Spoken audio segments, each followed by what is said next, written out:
Hello dear students, कैसे हैं आप? Welcome back to my channel learn and shine. This side doctor Jyoti. So students, आज मैं लेकर के आई हूँ एक नया वीडियो जो कि आपका जीएसटी से रिलेटेड है। और इस वीडियो में हम डिस्कस करने वाले हैं disadvantage of GST. In my previous video I have already discuss about the meaning and features of GST and the advantage of GST. So this is my next video. तो आइए student discuss करते हैं disadvantage of GST. Point number one है increase the cost. GST require the firm to upgrade their current accounting software to ERP or GST complaint software in order to keep their operations running. However, firms should keep in mind with that purchasing, installing, training staff to utilize the GST complaint software can be costly. Furthermore, the expenses of conducting the business have risen significantly for both large and small enterprises since they must now hire the tax professionals in order to become the GST complaint. तो students, अब ये नहीं है कि GST के केवल हमारे advantage ही हैं, उसके कुछ डिसएडवांटेज भी हैं। जैसे कि मैंने जब मैं आपके सामने एडवांटेज डिस्कस कर रही थी तो मैंने आपको बताया था कि जीएसटी के आने की वजह से हमारी जो ट्रांसपेरेंसी है वो बहुत ज़्यादा बढ़ गई है, क्योंकि हर चीज़ हमारी ऑनलाइन हो गई है। चाहे वो हमारा रजिस्ट्रेशन है, रिटर्न है, पेमेंट है, वो सब हमारा ऑनलाइन हो गया है। लेकिन स्टूडेंट्स, ऑनलाइन होने की वजह से हम एक प्रोफेशनल, एक टैक्स प्रोफेशनल पर्सन की भी रिक्वायरमेंट होगी, जो कि उन सॉफ्टवेयर को, उन अकाउंटिंग सॉफ्टवेयर को इजीली हैंडल कर सके, उन पे काम कर सके। ठीक है, तो हमें डिफरेंट डिफरेंट अकाउंटिंग सॉफ्टवेयर की रिक्वायरमेंट पड़ती है, क्योंकि हर चीज़ इसके अंदर ऑनलाइन है। उन सॉफ्टवेयर को अपडेट करना, उनको time time to time update करना ईआरपी पे, ठीक है, और उसको कंप्लेंट सॉफ्टवेयर को ऑपरेशंस में रखना, ये भी हमारे लिए क्या हो गया है, कॉस्टली हो गया है। कॉस्टली क्या हो गया, क्योंकि ये जितने भी सॉफ्टवेयर्स होते हैं वो बहुत एक्सपेंसिव होते हैं। उनको सॉफ्टवेयर्स को खरीदना, उनको इंस्टॉल करना, और जो पर्सन उनको यूज करेगा वो भी हमारा क्या होना चाहिए, प्रोफेशनल पर्सन होना चाहिए, जिसको कि उन सब चीज़ों की नॉलेज हो। तो ये सभी जो चीज़ें हैं ये हमारे लिए क्या हो गई हैं, बहुत ज़्यादा कॉस्टली हो गई हैं। सॉफ्टवेयर्स बहुत महंगे होते हैं, उनको खरीदना पड़ता है, उनको इंस्टॉल करना पड़ता है, फिर एक प्रोफेशनल बंदे को हायर करना पड़ता है ताकि वो उसको यूज कर सके। तो जीएसटी ने क्या कर दिया है, ये सारा जो प्रोसेस है वो क्या कर दिया है, कॉस्टली कर दिया है। जो स्मॉल एंटरप्राइजेज हैं, जो छोटी छोटी एंटरप्राइजेज हैं जिनकी अर्निंग कम होती है, वो उनके लिए पॉसिबल नहीं है कि वो उन सॉफ्टवेयर्स को खरीद सकें और एक प्रोफेशनल पर्सन को हायर कर सकें, क्योंकि वो उसकी सैलरी बहुत ज़्यादा होती है। तो जिसकी वजह से इसने थोड़ा जीएसटी ने थोड़ा कॉम्प्लिकेशंस हमारी बढ़ा दी हैं। It has become complicated for the small enterprises. Second है increase the software expense. Prior to the implementation of GST, most Indian business relied on the basic ERP or the accounting software to manage their day-to-day operations. These software and the solutions were developed in compliance with the tax rules and the structures in place at the time. Businesses are now compelled to switch to more expensive GST complaint software or the specialized GST software as a result of the implementation of GST. This indicates that the operating cost will rise as a result of software acquisition and employee training. अभी मैंने आपको बताया कि पहले हमारे जो software थे जिन पे हम किया करते थे जीएसटी के आने से पहले, वो बहुत ज़्यादा एक्सपेंसिव नहीं थे, और उन पे काम करना भी क्या था, इजी था, जिससे कि कोई भी उस पे इजीली काम कर सकता था। लेकिन जब से जीएसटी आया है तो जीएसटी जो सॉफ्टवेयर्स हैं, जो कंप्लेंट सॉफ्टवेयर हैं, वो बहुत ज़्यादा एक्सपेंसिव हैं, जिससे कि उसको स्मॉल एंटरप्राइजेज इजीली अफोर्ड नहीं कर सकती है। और हमें एक प्रोफेशनल पर्सन की भी रिक्वायरमेंट होती है, जो कि उसको उन सॉफ्टवेयर को यूज कर सके। तो जिसकी वजह से हमारे जो ऑपरेटिंग कॉस्ट है वो बहुत ज़्यादा बढ़ गई है। नेक्स्ट है point number 3, increase tax burden on the SME, small medium enterprises. ठीक है, एसएमई की फुल फॉर्म है small medium enterprises. One of the most significant downside of the GST is that it has increased the tax burden for the small and medium sized firm. This is because under the previous tax structure, enterprises with the annual sale of more than 1.5 crore were required to pay excise. However, under the new tax regime, or you can say under the new tax structure, any company with a total yearly turnover of more than 20 lakh is subject to taxation. Okay.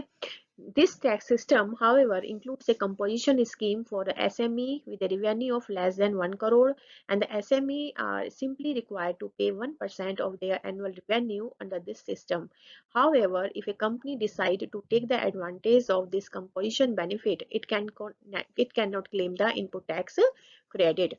तो students, जो हमारे small medium enterprises हैं, अगर हम GST के आने से पहले बात करें, ठीक है, तो पहले क्या होता था कि अगर कोई भी एंटरप्राइजेज है जिसका जी एनुअल जो सेल है वो 1.5 करोड़ को क्रॉस कर रही है, यानी कि 1.5 करोड़ को से ज्यादा है, तो उसको केवल सिंपल एक्साइज पे करनी पड़ती थी, ठीक है।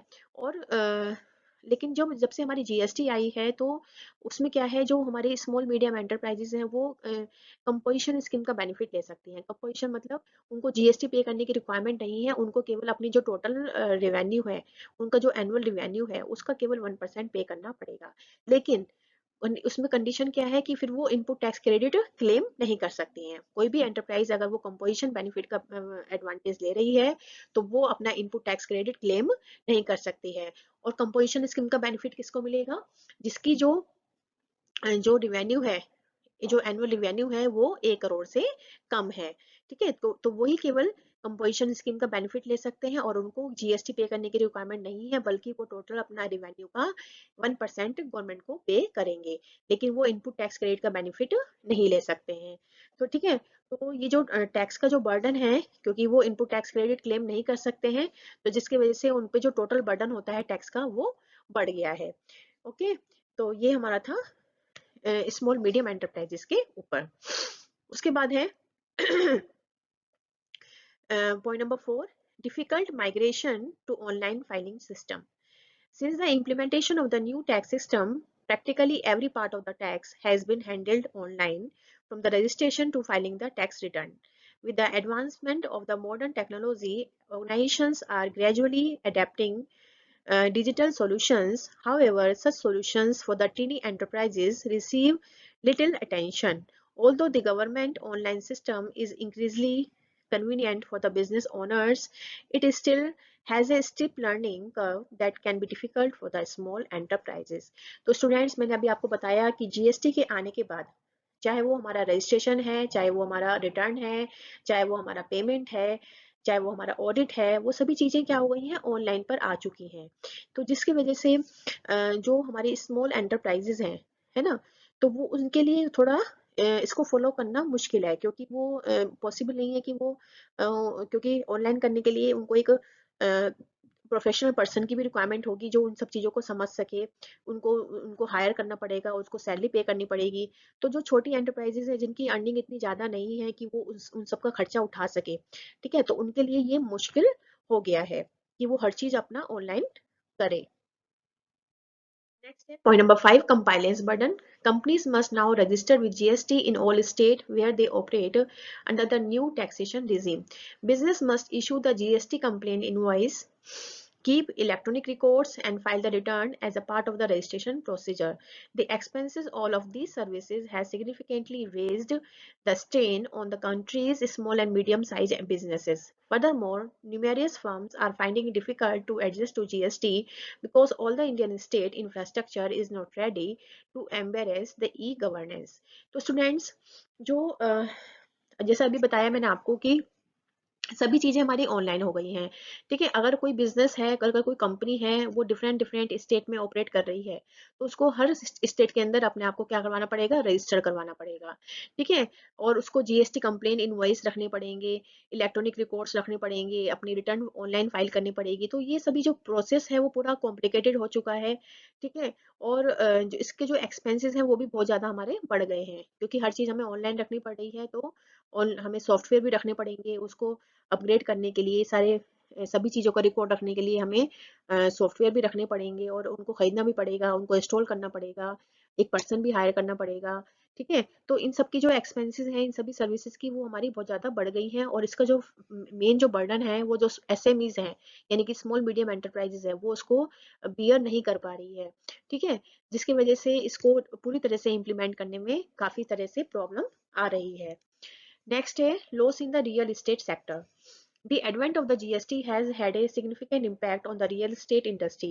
It has resulted in an 8% increase in the real estate prices. This has resulted in a 12% drop in the property demand. However, it is possible that this is a short-term trend that may not persist forever. तो real estate industries को इसमें बहुत ज़्यादा loss हुआ है, क्योंकि जो real estate industries हैं वो अपना इनपुट टैक्स क्रेडिट क्लेम नहीं कर सकते हैं। ठीक है, तो रियल एस्टेट जो है बहुत ज़्यादा बढ़ गई हैं। जब किसी चीज़ की वो डिमांड एंड सप्लाई आपने पढ़ी ही होगी, जब किसी भी चीज़ के जो प्राइसेस हैं वो बढ़ जाते हैं तो नेचुरली इसकी जो डिमांड है वो कम होने लगती है। ठीक है, तो जीएसटी के आने के बाद जो प्रॉपर्टीज हैं उनके रेट बहुत ज़्यादा हाइक हो गए हैं, बढ़ गए हैं, जिसकी वजह से उसकी डिमांड जो है बहुत ज़्यादा कम हो गई है। तो ये एक नेगेटिव इम्पैक्ट रियल एस्टेट पर पड़ा है। नेक्स्ट है standard tax rates and the multiple rate of cess. Increased of a simpler tax system, India's GST Council implemented GST with the 5 standard rates. Many economics believes that this complicates rather than simplify the structure. Given India's many states, each had its own challenges with the GST rate. Each wants lower rate to implement it for certain item produced. As a result, the GST Council was forced to introduce a numerous tax rate under the GST. Furthermore, GST was initially implemented with a tax rate at a high 28%. Despite this, GST Council has been steadily lowering the rates, and most items of the daily use now fall into the 0 to 5 tax categories. तो students, अब ऐसा नहीं है कि GST जो है केवल एक ही रेट से इम्प्लीमेंट होती है। उसने जीएसटी काउंसिल ने क्या करा है, डिफरेंट डिफरेंट रेट स्पेसिफाइड करे हैं, जैसे कि जो भी हमारे एसेंशियल प्रोडक्ट्स हैं which are essential for each and every one. ठीक है, जिसको कि जो गरीब लोग हैं, जो अमीर हैं, जो रिच एंड पुअर हैं, सभी के लिए बहुत जरूरी है। तो उन पे गवर्नमेंट ने क्या करा है, उनके ऊपर जो जीएसटी का रेट है वो कम से कम रखा है। जैसे कि 0% भी रखा है। 5 टैक्स रेट डिसाइड करे हैं गवर्नमेंट ने, 0, 5, 12, 18 एंड 28। ठीक है, तो उसमें जो 0 कैटेगरी है वो उन प्रोडक्ट्स की है जैसे कि हमारे फूड आइटम्स हैं। ओके स्टूडेंट्स, तो क्योंकि वो सभी, चाहे कोई रिच है चाहे पुअर है, सभी लोग यूज करेंगे उसको। तो जब भी किसी चीज के ऊपर जीएसटी लग जाती है तो उसके जो प्राइसेस हैं वो बढ़ जाते हैं, है ना। तो जो भी खाने की पीने की चीजें हैं उस पर गवर्नमेंट ने कम से कम रेट रखे हैं, जिससे कि उसको जो गरीब लोग हैं वो भी उसको खरीद सकें। ठीक है, तो डिफरेंट डिफरेंट तरह के टैक्स लगाए गए हैं, और जो 28% है वो उन चीजों के ऊपर लगाया गया है जो लग्जरी आइटम है, जैसे कि आपका एयर कंडीशनर हो गया, है ना, और आपके गाड़ियां हो गई, है ना, आपकी मोटरसाइकिल्स हो गई, इन पे जीएसटी के रेट 28% रखे गए हैं। तो क्योंकि इन सब चीजों को क्या जो रिच पर्सन है वही इनको खरीदेगा। ठीक है, तो जो एसेंशियल प्रोडक्ट्स हैं उनके ऊपर 0 to 18% और बाकी जो प्रोडक्ट्स हैं उनके ऊपर 28% लगाया गया है। तो डिफरेंट डिफरेंट टैक्स रेट होने की वजह से और उस पर डिफरेंट डिफरेंट सेस होने की वजह से जो पूरा जो स्ट्रक्चर है जीएसटी का, it has become complicated. Next है point number 8, dual control. GST is referred to a single taxation system, but in reality, it is a dual tax because both the central and state will collect the separate tax on a single sale and the service transaction. तो students, मैंने आपको बताया था कि जब भी कोई cell होती है, जैसे कि मान लीजिए यूपी से यूपी में सेल हो रही है, तो उस पर हमारा सीजीएसटी लगेगी और एसजीएसटी लगेगी। ठीक है ना, तो सीजीएसटी मतलब central goods and service tax, और सीजीएसटी यानी कि state goods and service tax. तो मान लीजिए 28% जीएसटी का रेट है, तो 14% सेंट्रल गवर्नमेंट के पास जाएगा और 14% ही हमारा स्टेट गवर्नमेंट के पास जाएगा। तो ये कहने को ही एक सिंगल टैक्स है, वन नेशन वन टैक्स है, बट एक्चुअल में ऐसा नहीं है। बहुत सेंट्रल गवर्नमेंट और स्टेट गवर्नमेंट दोनों का ही इसके ऊपर पूरा पूरा कंट्रोल है। पूरा जो टैक्स है उसका 50% सेंट्रल गवर्नमेंट के पास जाता है और 50% ही स्टेट गवर्नमेंट के पास जाता है। तो it is a dual tax because both the government has the control over it. Next है point number 9, hurried implementation of GST. GST was implemented on the 1st of July 2017 in the midset of the fiscal year. This made it difficult for the firm to swiftly transition to a new tax framework. Following the prior regime tax laws for the first quarter of 2017 and sticking to the new implemented GST for the remaining quarters posted compliance challenges.